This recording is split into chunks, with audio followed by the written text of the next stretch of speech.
Welcome back to This Week in Auburn Sports. I'm Plainsman sports editor Eric Wallace. Kyle's not here. Don't ask any questions about it, but Plainsman sports reporter David McKinney is here to take his place today. Well, we could start with football. I don't think either of us really want to talk about that right now. So I'm still pretty sore. I don't really even know what happened. So let's start with basketball. We got the season opener this Friday with Milwaukee coming to town. It's Bruce's ex-old school. That's really where he made his name for himself in the NCAA tournament. David, you and I were both at the exhibition last week against West Alabama. What are your early impressions of the basketball team so far? One thing I noticed, real emphasis on the extra pass on every offensive possession. Getting in a lot of kickouts. I think there were 32 threes from Auburn. I think there were 11 of 32. Which is good. They can shoot the ball. Obviously, Antoine Mason's a great scorer. KT Harrell's a great scorer. But real problems down low. Real problems under the basket.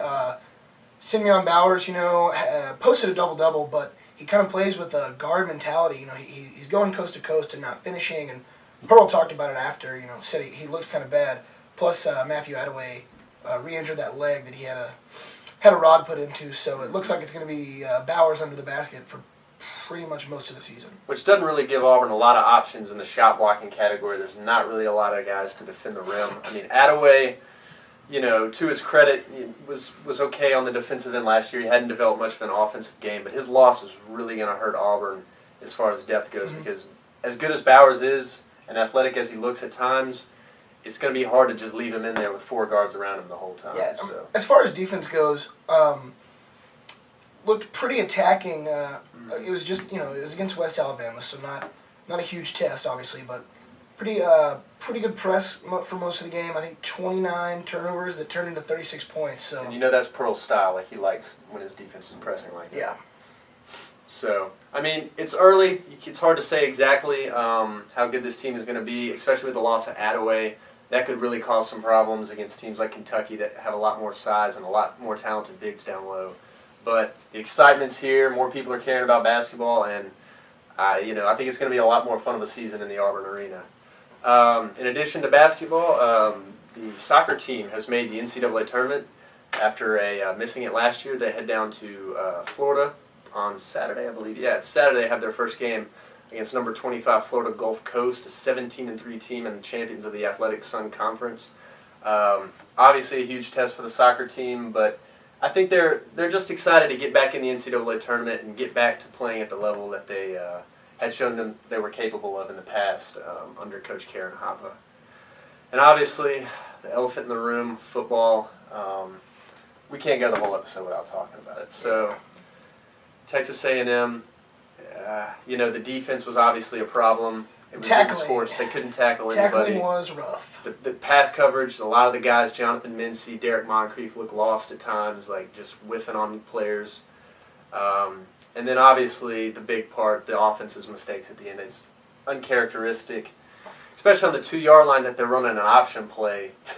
When honestly you just want to see him hand the ball to Cameron Arts-Payne. Yeah, right? there's not much decision to be made there whether to keep or give it off. But there's been plenty of times when we've done that near the goal. They've done that near the goal line, and Nick has obviously taken it off and scored. But when you're second and goal from the 2-yard line, there's about a 99% chance if you hand the ball off to your back 2 times in a row, he's going to get in. Especially with the kind of night Cap was having. Yeah, it's just inexplicable, honestly, to not give the ball to the SEC's leading rusher in that situation when he's been tearing them up the whole game.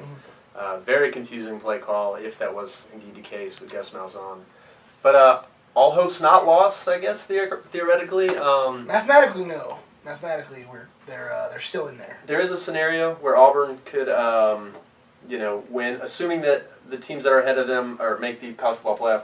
Assuming the teams ahead of them, like Mississippi State and Alabama, take care of business. Auburn would obviously have to win out, beating Georgia and Alabama.